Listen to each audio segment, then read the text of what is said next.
আসসালামু আলাইকুম। প্রতিবার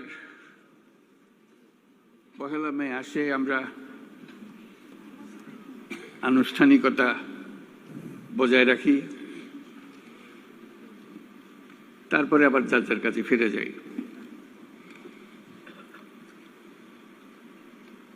এবারের পহেলা মে ভিন্ন।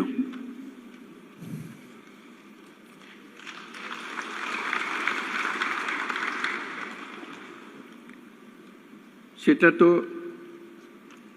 অভ্যুত্থানের মাধ্যমে যে সুযোগ আমাদের সৃষ্টি হয়েছে,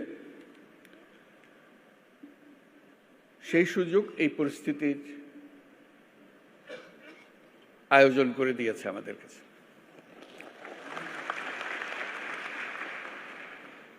আমরা আজকে যেগুলোই উচ্চারণ করলাম, যেসব কথা বলি, আগেও ওরকম বলেছি নিশ্চয়ই অতীতে, পহেলা মে যখন হয়েছে,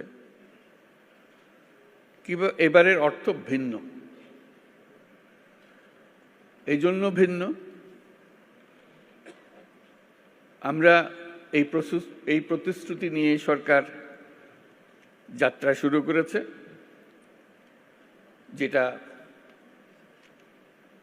ছাত্র, শ্রমিক এবং জনগণের অভ্যুত্থানের মাধ্যমে যেটা আকাঙ্ক্ষা সৃষ্টি হয়েছে, নতুন বাংলাদেশ গড়া। এই নতুন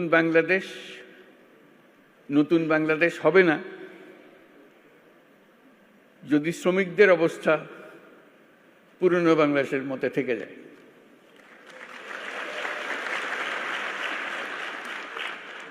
কাজে এটা আমাদের সবার দায়িত্ব, যারা এই নতুন বাংলাদেশে বিশ্বাস করি,